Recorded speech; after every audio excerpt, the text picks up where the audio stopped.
Hello, everyone. Welcome to a Tuesday talk. It's very exciting. We have my professor from Rutgers, which I graduated many years ago now, but Dr. Nancy Sinkoff, who I had reached out to recently about another talk, but she recently published a book from left to right, the Lucy S.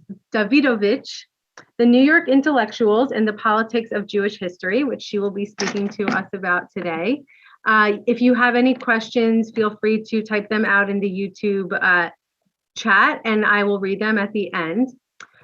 Let me just get you Dr. Sinkoff's bio. She is a professor of Jewish Studies and History at the academic director of the Allen and Joan Bildner Center for the Study of Jewish Life at Rutgers University. She is author, most recently, of the book I just mentioned from 2020, the winner of the Fall 2020 Natan Notable Book Award and 2020 National Jewish Book Award in the category of biography. Sorry, I don't know why I can't speak today. The co-edited volume with Rebecca Cypress. Sarah Levy's World, Gender, Judaism, and the Bach Tradition in Enlightenment, Berlin, 2018, winner of the Outstanding Book Prize from the Jewish Studies and Music Study Group of the American Musicological Society. Her first book, Out of the Shtetl, Making Jews Modern in the Polish Borderlands, has recently been reissued digitally with a new preface.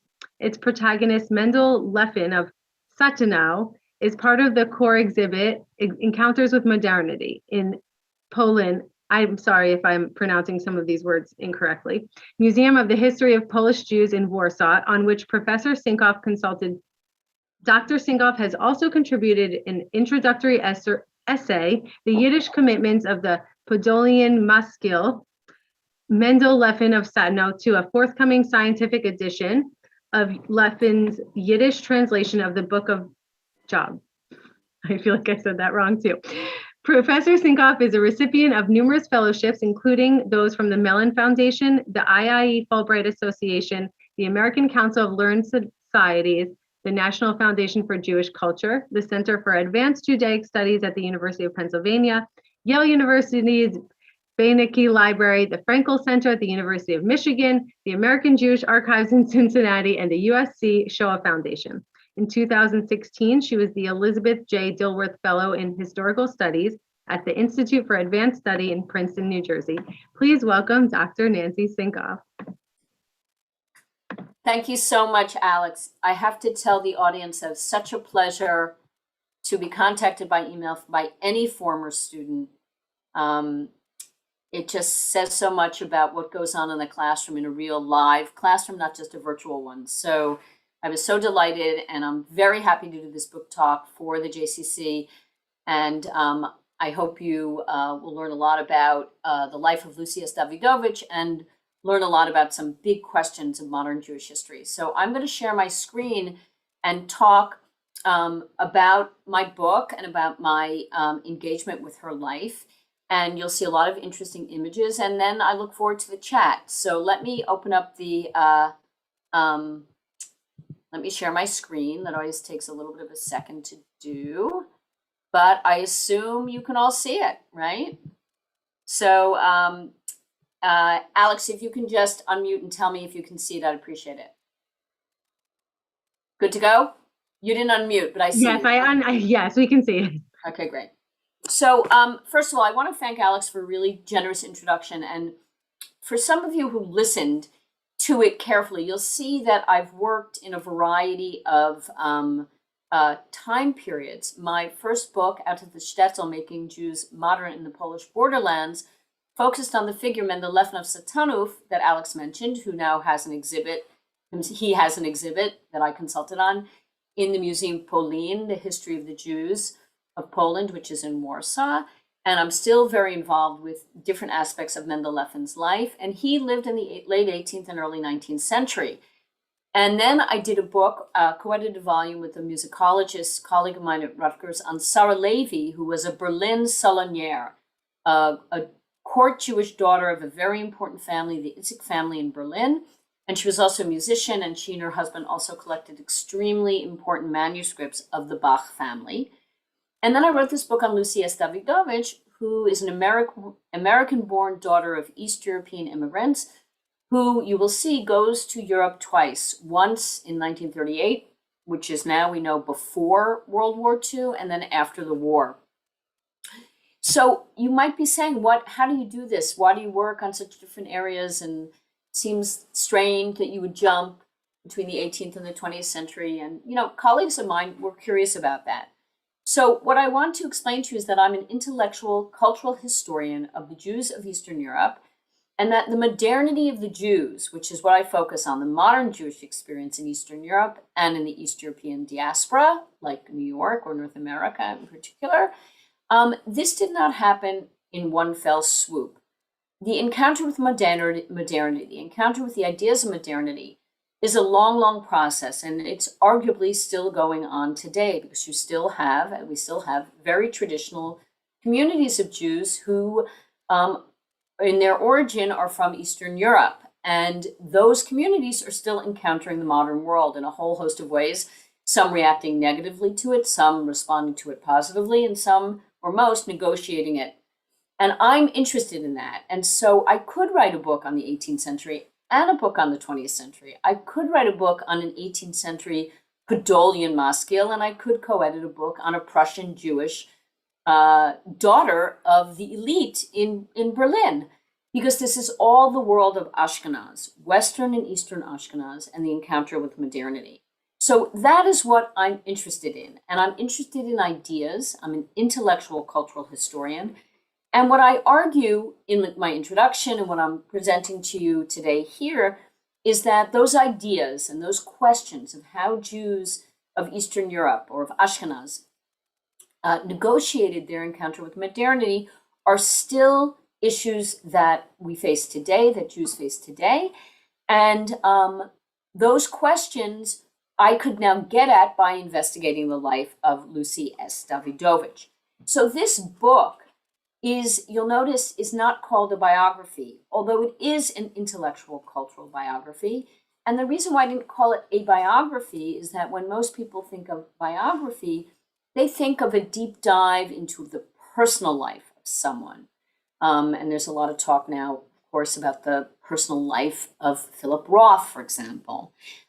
Many biographies try and get at the internal or inner life of someone, how it informs their art, their music, their poetry, for, if that's what you're interested in, or their political decisions.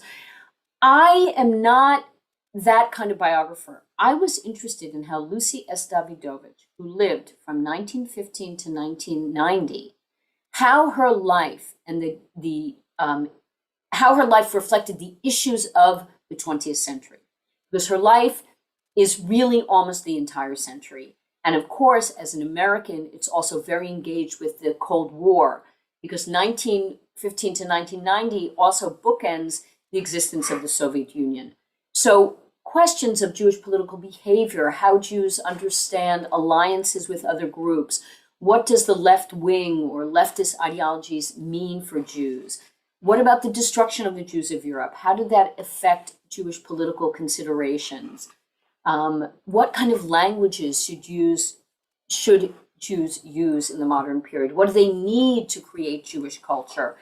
All of these issues were reflected in her life. She thought about them, and the world around her was presenting those issues to her. And those are the issues that I would argue are the fundamental issues of Jewish modernity.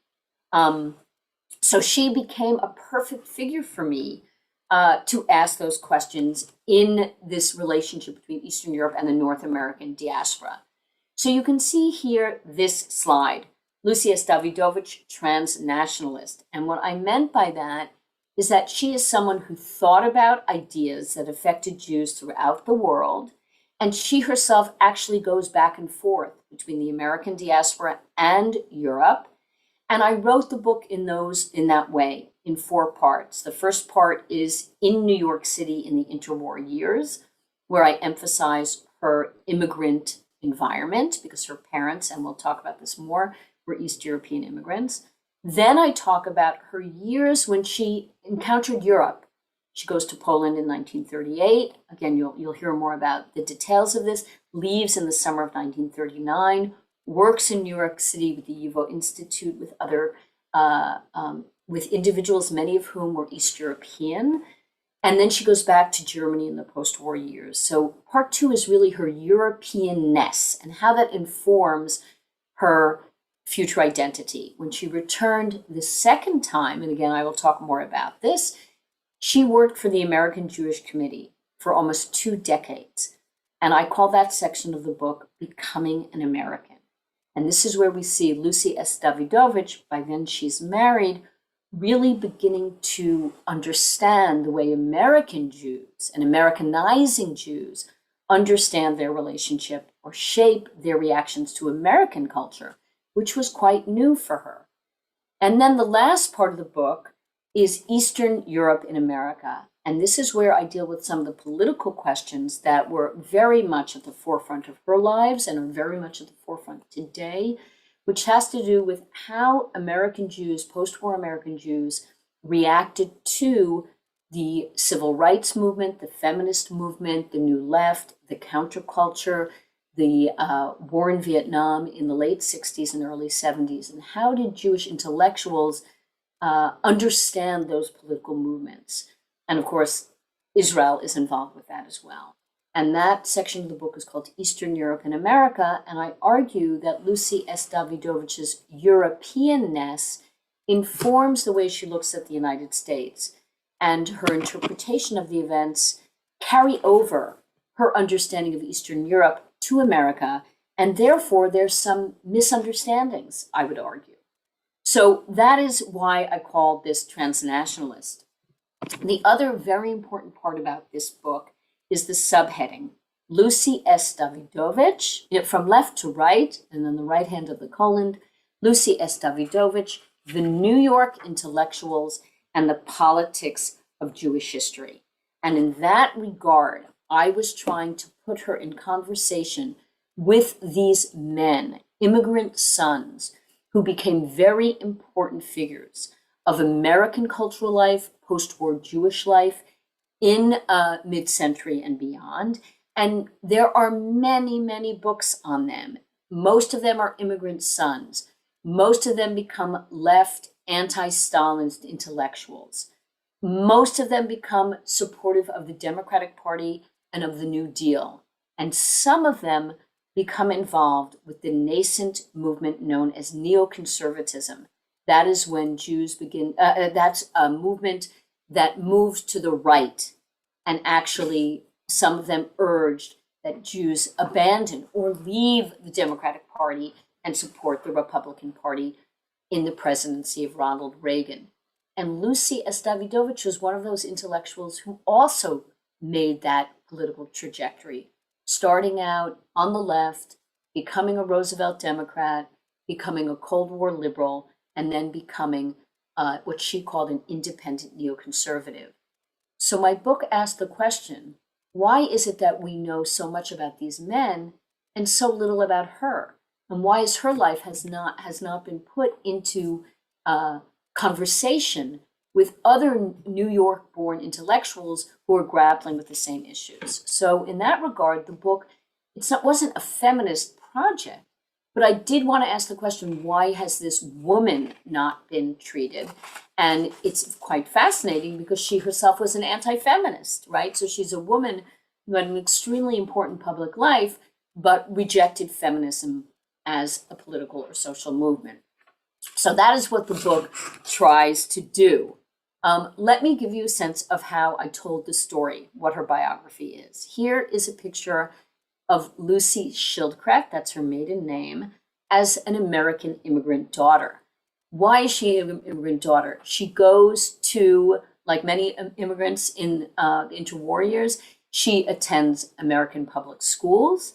She goes to the single-sex selective high school, Hunter College, Hunter High School for girls, and then to Hunter College. And she studies English literature, which is somewhat typical of many of these Jewish immigrants. That is, they felt that their calling card to become American was to master the English language canon. And she becomes the editor-in-chief excuse me, both in high school and then in college of her literary magazine. And here you see the literary magazine of Hunter College. Excuse me, allergies. And you can see this is 1935. She is at this point in the Young Communist League, and she has an issue, Blaring Red. And the foreword to this issue asserts her belief in socialist realism and the importance of art for the working people and for masses. She's really a fiery communist in these years at Hunter College.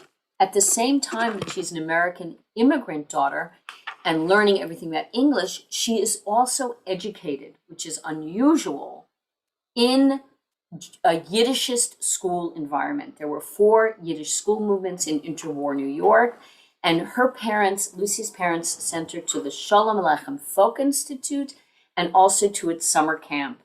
So on this slide, you see 2 images. On the right-hand side, you see a letter typed in Yiddish that she wrote to a very good friend of hers, Evelyn Konoff, who also was in the Sholem Aleichem Folk Institute, who also went to Hunter College. And this is when Lucy is still in the Young Communist League. And she says to her friend, "Do you see that the typewriter comes from the Communist Party?" And then in red, it says, "Down with the capitalist system, long live the Soviet Union." On the left-hand side, you can see that she went to Camp BOIBERIK, which was the summer camp of the Sholem Aleichem Folk Institute, which was a nonpartisan Yiddishist environment, and she was very devoted to it. She went to its supplementary school and to its camp. And it's important to understand that in this period, a summer camp was an ideological laboratory for secular Yiddishism. So Lucy was educated both as an American and as a secular diaspora nationalist. And she was educated in Yiddish. And this was something that was extremely important to her identity. So when she graduated from Hunter in 1936 and was marginally employed, one of her mentors at the Sholem Aleichem Folk Institute, who was a very important Polish Jewish historian, Yaakov Shatsky, suggested that she continue studying Yiddish and secular culture and history at the YIVO Institute in Vilna. And this is what she did. So Lucy Schildkret sets out for Vilna in August 1938 to be part of a fellowship program known as the Aspirantur, which is in Vilna, Poland, which was part of independent Poland. And the YIVO Institute, which ran the program, is kind of like a secular Jewish university. It is devoted to Yiddish language, Yiddish philology, ethnography, a study of Jewish culture from the bottom up, collecting documents from Jewish life throughout Eastern Europe. And here you see Lucy in the upper right in the library of the YIVO Institute. On the left upper, you see the list of the topics of the other graduate fellows of the Aspirantur. And Lucy Schildkret's project was on the Yiddish press in England. And at the bottom, you see her cohort of Aspirantur, including, very importantly, the mentor here, Max Weinreich. Max Weinreich was the director of the YIVO, the Yiddische Wissenschaftliche Institut, and he was a mentor for her during her year in Vilna and actually hoped that she would stay a second year. But in 1930, I don't want to jump ahead, I mispressed. In 1939, the Hitler-Stalin Pact was signed. Lucy was told by the American government that she should leave Europe, that there would indeed be a war. And she traveled from Vilna to Warsaw, to Berlin, and then to Copenhagen, where she waited for a ship on which a civilian could get back to the United States. Every single ship was being requisitioned for the war effort. Max Weinreich, who I mentioned earlier, also got out of Poland. He was en route in that fateful summer month of August to a linguistics conference in Brussels. And so he also ended up in Copenhagen, where he was with his youngest son, Uriel, or Elek, And so Lucy was reunited with Weinreich in the fall of 1939, at which point the war had already broken out. The Germans invaded Poland September 1st, 1939. The Soviets moved in September 17th, 1939.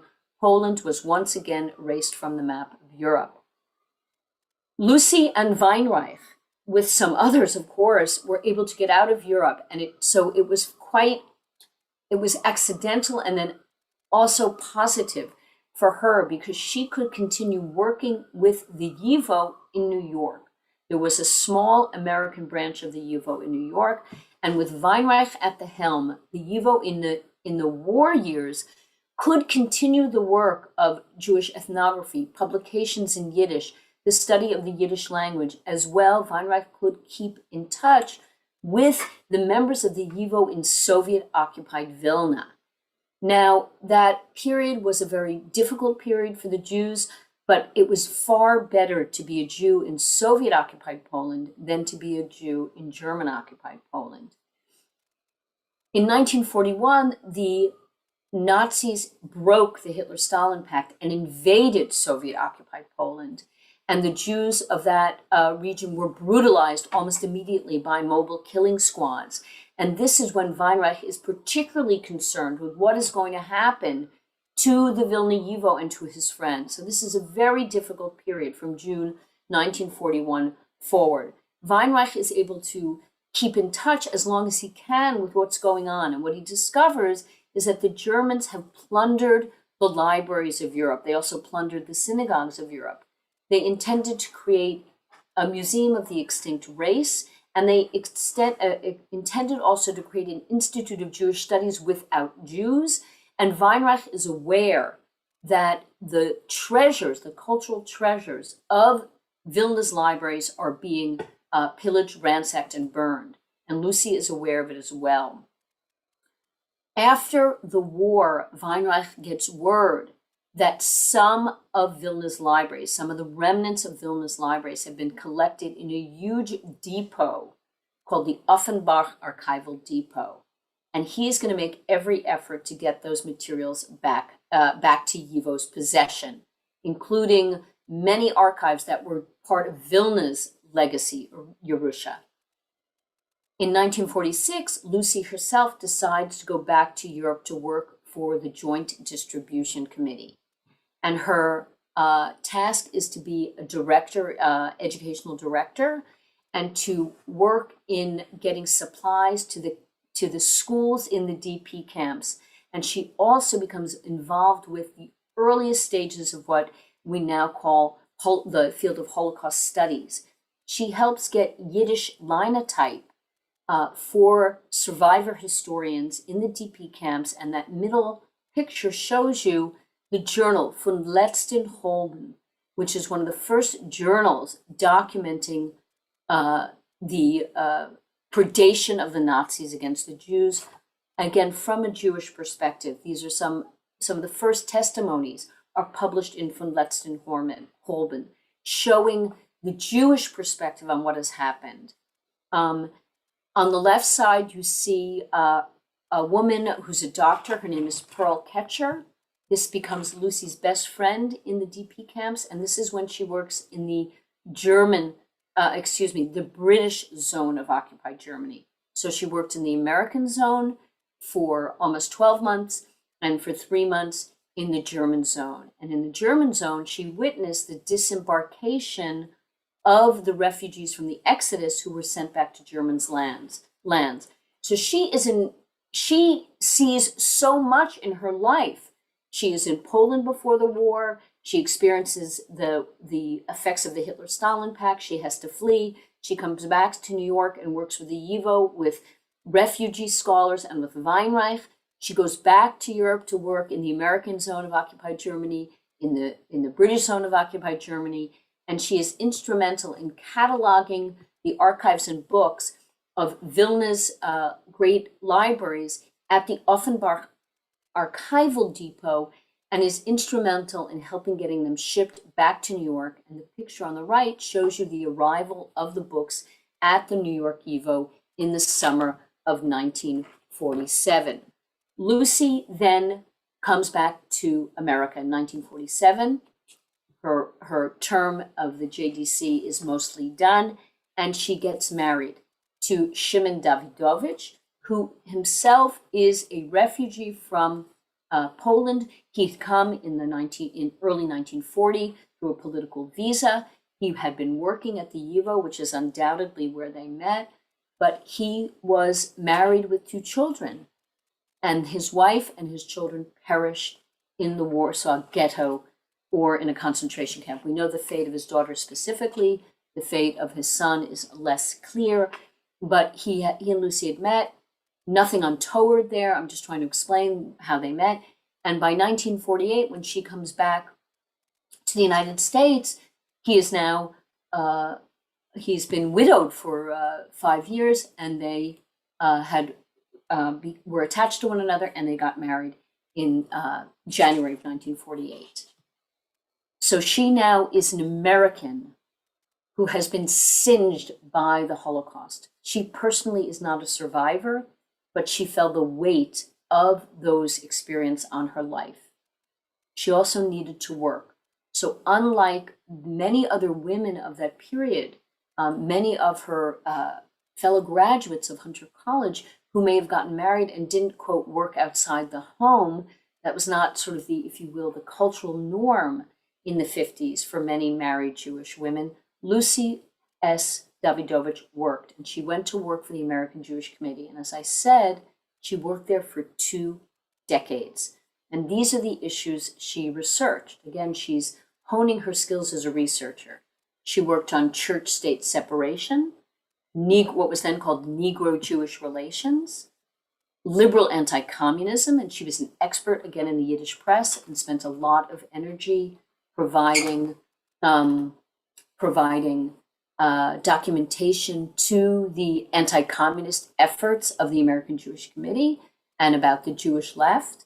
And she also began to write book reviews and think about writing about Eastern Europe. And before she left the American Jewish Committee, she published a very important book called The Golden Tradition, Jewish Life and Thought in Eastern Europe.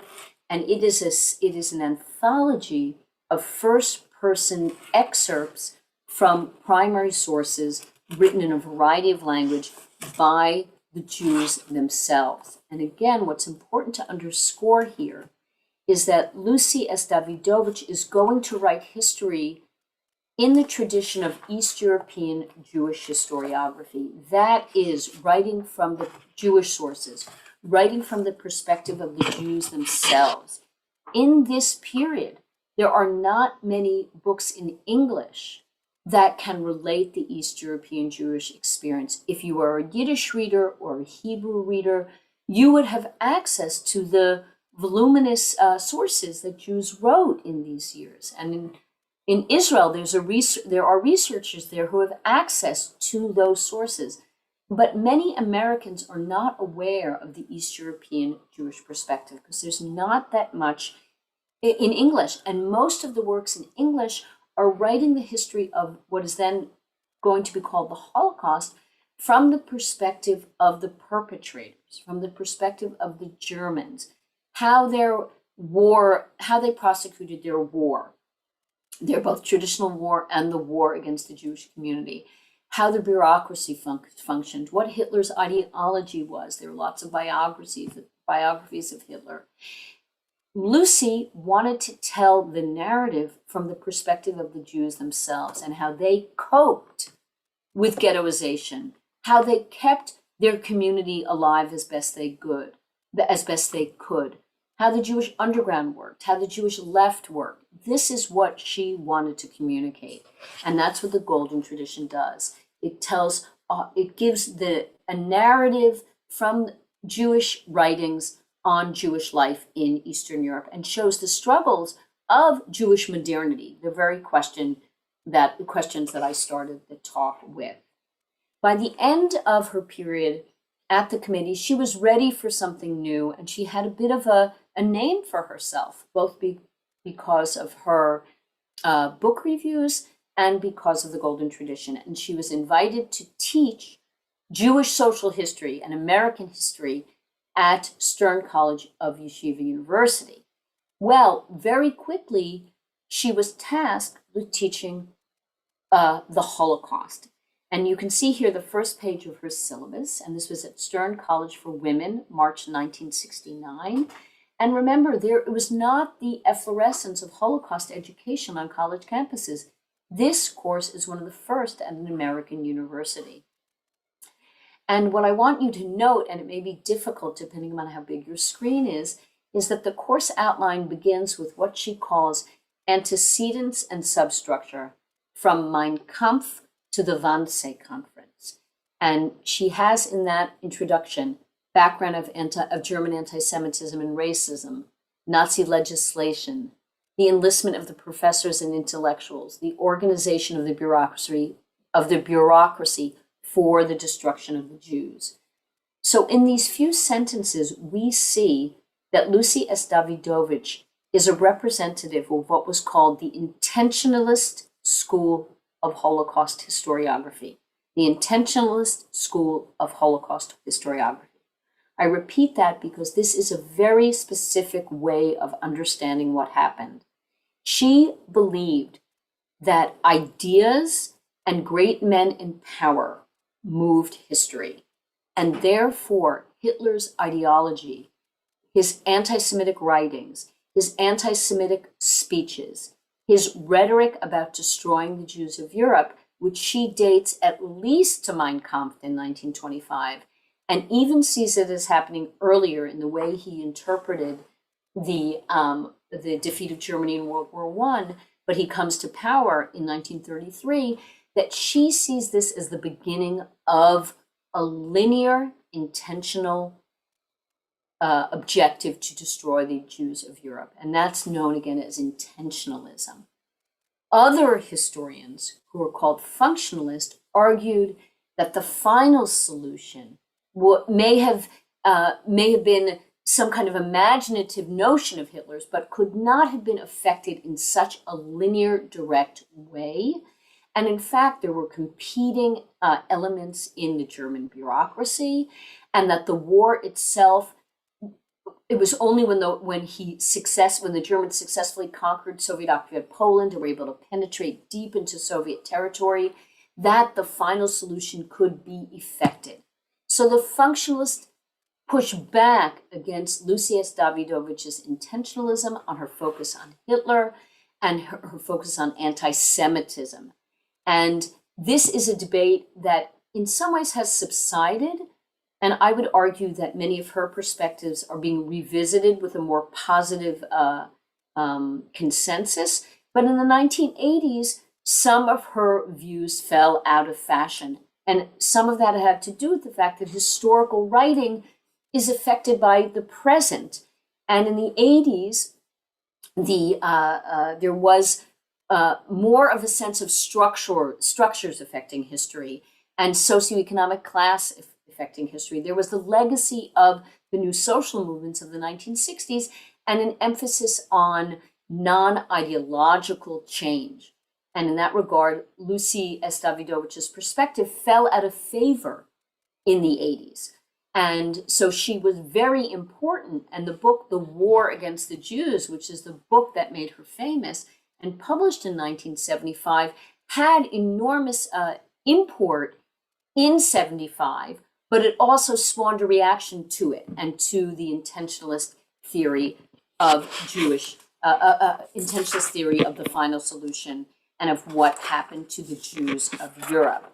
But for Lucy, it was very clear. And this book is written in two parts. The first part is she calls the final solution, and the second part is the Holocaust. The first part, again, is a narration of Hitler's intentional ideological commitment to destroy the Jews of Europe and the slow and steady de-emancipation or rescission of rights of German Jews.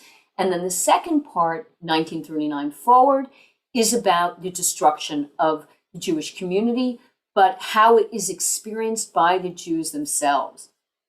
So she spent an enormous amount of energy informing people that during the period of Nazi ghettoization, the Jews resisted in the sense of keeping their community life alive as best they could. And she documents this, the underground schools, the poetry societies, the gardening societies, the theater groups, the actual underground, the militants. And her argument is that the Jews did as much as they could to remain alive, and that commitment to collective survival needs to be taken into account. That it wasn't just the destruction of this feckless or hapless culture, that in fact the culture had enormous vitality to the bitter end. And that has to be told, and it is best told through Jewish sources. And that's exactly what she does in this book. So the book is in many ways a salvo against the view that the Jewish history in Europe, and in Eastern Europe in particular, is a passive history, is a history of no vitality, a history of just sacrifice, meaning being sacrificial lambs. She wanted to show the dynamism of Jewish culture, even in extremis. And again, I argue that this comes through in the book because she is committed to an East European Jewish historiographic tradition that dates to the late part of the 19th century. And the book earned her great public acclaim. I then mentioned that at a certain point, her politics shifts. And the last part of my book, if you remember from that first slide, is called Eastern Europe and America. And from the late 60s and through the 70s, and certainly to her death in 1990, Lucy S. Dawidowicz began to associate with men, the male Jewish New York intellectuals who moved to the right, and she herself moved to the right. And part of this movement has to do with the perception that Jewish group identity is clashing with liberalism, with both the openness of liberal American society and also the liberalism, and to some degree even more to underscore the left-wing movements of, for example, the Democratic Party, the social movements of the 60s that are critical of the modern state of Israel, the perception that the modern state of Israel after 1967 is no longer the David, that is, the boy, but rather the Goliath, the giant, right?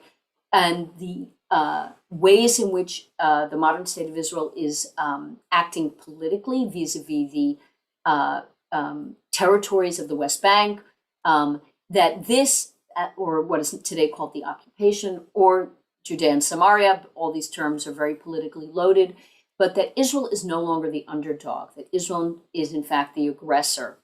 And you may recall that the UN has now opened up to the non-aligned countries, between the Soviets and the Americans, that the non-aligned, but this non-aligned group increasingly sides with the Soviet Union in criticism of the modern state of Israel, in support of the Palestinians, and there is what is known as the infamous resolution of associating Zionism with racism. So this affects her political shift. The other thing that affects her political shift is the perception that the the social movements of the 1960s are anti-American, right? That the critique of the Vietnam War is now spilling into a whole host of social movements, the counterculture, certain Jewish revival movements, left-wing spiritual movements that have an anti-American quality. And it's important to understand that for Lucy Dawidowicz, she's an old-fashioned American patriot. And it was her American passport that helped her get out of Europe in 1939. And it was the American government that helped get Vilna's libraries and archives to the United States. So she's in some ways an old-fashioned liberal and patriot. And she is anxious about the dislocations and the rhetoric of violence and the violence of the 60s and 70s, the social upheavals in major American cities, riots in Watts, Los Angeles, and in Detroit, the sense of a fraying social fabric in urban America. And urban America had been where Jewish culture had thrived from its immigrant years and into the war years. But in the post-war years, there is the beginning of a flight or a movement to the suburbs. So the assumption of Jewish urbanism is changing, and she remains committed to urban life, but is anxious about what she sees is the tearing of the fabric of civil society. And she believes and articulates that the left wing of the Democratic Party, McGovern, Carter, are in fact not going to support the legitimacy of Israel and of Jewish group identity in the United States. And for these reasons, she moves to the right. And in 1984, she gives a very famous or infamous speech at the 92nd Street Y called The State of World Jewry, in which she argues that American Jews should leave the Democratic Party and that it's in their interest as Jews to vote for Ronald Reagan. What happens in these years after the war against the Jews and her move to the right is that I argue that Lucy S. Dawidowicz doesn't fully understand all the social movements of the United States.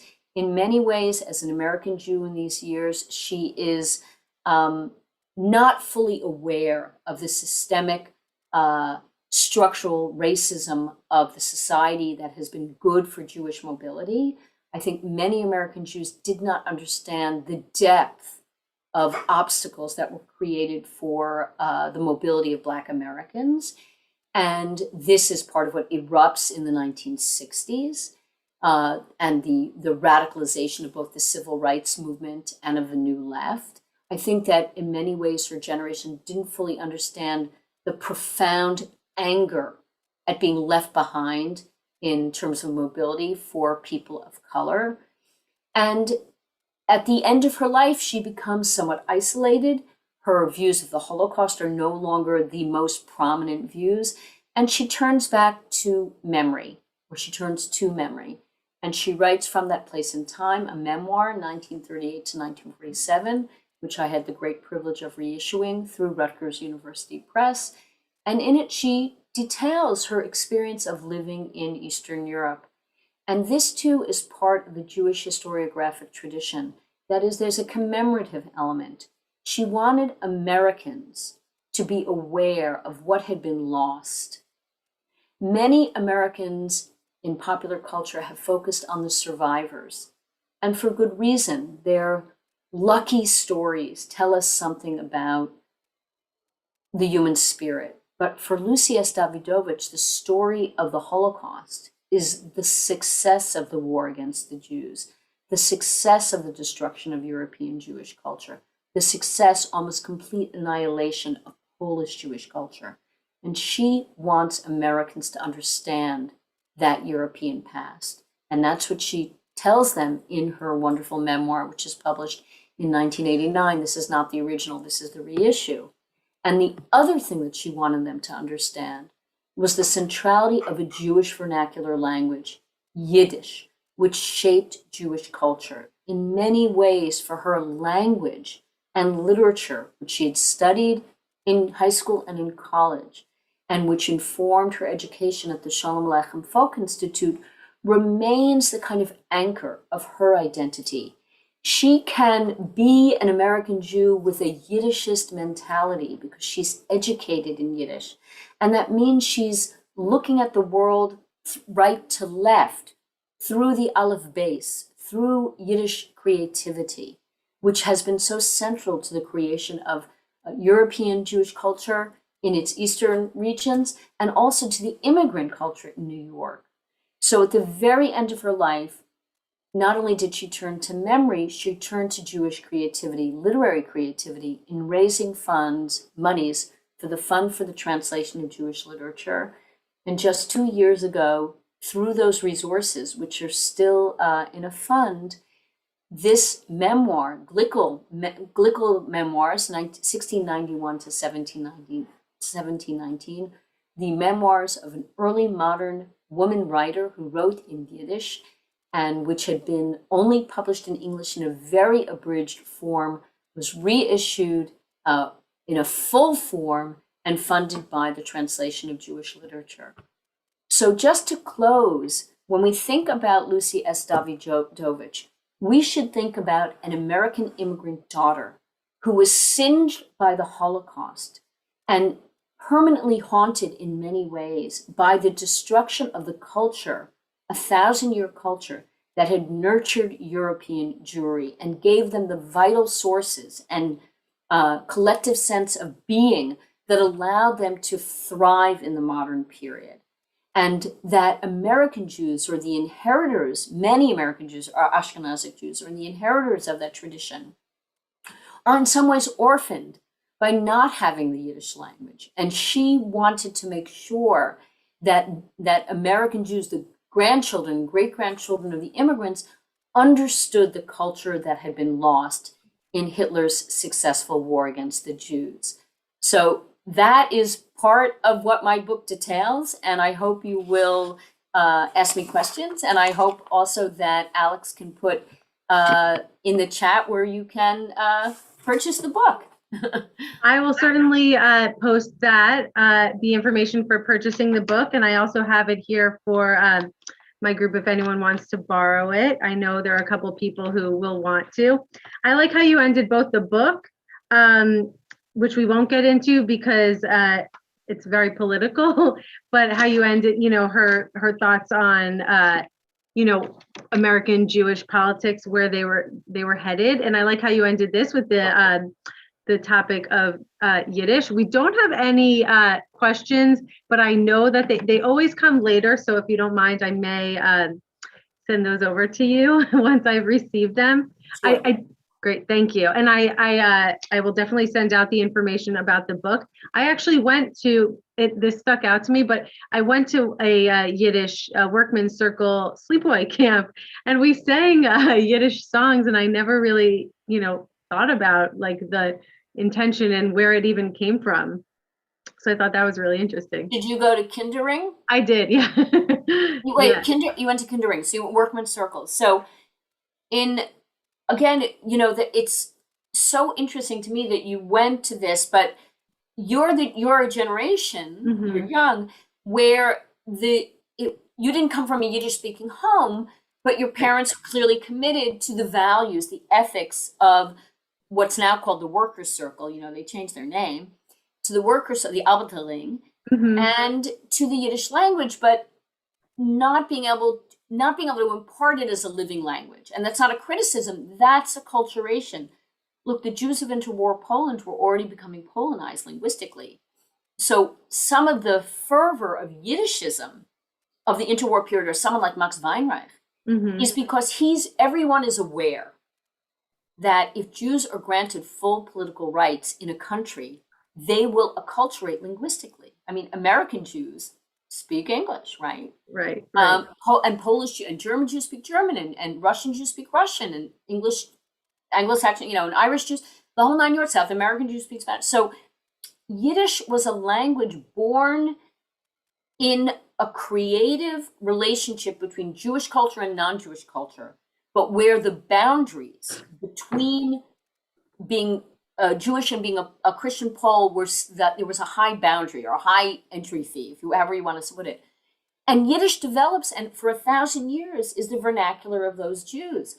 But with migration to the United States, that's lost, because in the United States, Jews become citizens sort of on arrival, and very quickly can acculturate and want to acculturate and want to become American. And Yiddish will become left behind. And in Lucy's day, she still spoke it at home. When she went to BOIBERIK, the whole program was in Yiddish. It wasn't just a few camp songs. Right. And one of her mentors, so important part of my book for me, is someone named Leibish Lehrer. And Leibish Lehrer was a psychologist. He was trained at Clark University and a member of the YIVO and a Yiddishist. And he was completely secular. And he created a lot of rituals that were secular rituals to what he thought would strengthen Jewish identity. But he knew on some level that they wouldn't work. Because it's not enough, quote unquote, just to read a Yiddish book in translation. Right. right? The Jewish calendar, the perception of Jewish life as a civilization, the things that were European about the Jews are not easily translated to the American landscape. And that's, again, Lucy S. Dawidowicz is aware of that. And she's unusual because she gets infused with Europe. You know, if she had not gone to Europe in 1938, even if she cared a lot about Yiddish, we have no idea what her life would have looked like, right? That was a fateful decision because she experienced before, Right. and then we know what happened. And then she felt a sense of obligation to tell people what had been lost. So the fact, I think it's really interesting that you went to Workman's Circle Camp, and now you have more of a context for what it was. Right, exactly. Well, I feel like, we could talk about Yiddish all day. I actually, I don't think my parents even knew they were sending me, to a Yiddish speaking, not a Yiddish speaking camp, but that what the Workman's Circle at the time was, because I did not grow up in a Yiddish speaking home, but my mother did. She's probably a little, she's a little older for how old I am. And my grandparents are in Poland, and they spoke Yiddish, of course, so I didn't understand what was going on. So I regret now. I think that Rutgers used to offer Yiddish. I wish I took it because, like I said, my grandparents have passed away, and there's no one to speak Yiddish with. My dad is not, a Yiddish speaker. My mom knows some, but she has no one to speak it. She actually is in a Yiddish speaking group that she's reconnected with. So there is a revitalization, but it's definitely never what it was. Right, not what it was. I know that you have a hard time end, and we don't have any questions. Like I said, I keep checking because people are still watching. So I guess they have no questions or comments right now, but I will send those over, and I will send everyone the information on purchasing your book. And thank you so much for doing this. This is great. I want to just reiterate, it's really a pleasure, and I'm so happy you run this book group, and I hope that I hope the introduction, which was, I know, kind of heady, will just give people a sense of, history is so complicated, and we study it not for lessons per se, because each historical moment is different, but knowing the past helps us understand better the present, even if we see conundrums. So I know I don't want to get into a whole big political discussion, but I think it's important when today there are lots of issues, and it's very vocal about the role of Jews in social justice and the role of Jews as coded as white, and the question of Jews and liberal politics and Jews and right-wing politics, both in the diaspora and in Israel, that you can understand the question better if you have a better sense of the history. And that's very much what I wanted to do in the book. I wanted people to understand that Jewish political behavior is not static, that it's informed by history, and a very long history. Jews have been around for a while, and they weren't always democratic, right? Because they didn't have the vote, right? No one had the vote, right? No one had the vote. So I just hope that if people read the book, they'll understand the complexity, and that when all of us look at the world around us, I'm not against being having political judgments, and I think it's critically important for citizens to be involved politically, but to have a more nuanced understanding of what they think is a Jewish political strategy or not a Jewish political strategy. And it's as varied as Jews are. And I think that people don't always understand that it's not one way of being in the world. And you can have your disagreements, but it's not that one side is right because it's more Jewish than the other. It's actually, it's much more nuanced. So I hope that people get that. That was why I wrote the book too. Yeah, it definitely made me think, and it definitely also brought me back to staying up all night trying to pass your class, which I believe I got a B in both Jewish Studies 101 and 102. But it really made me think, and I think that there are definitely members of our community who will enjoy it. So Thank you so much for coming. Thanks, Alex. Hope to have you here in person one day. I really would look forward to it. Thanks so much. Be in touch. Take care. Thank Bye. you. Bye-bye.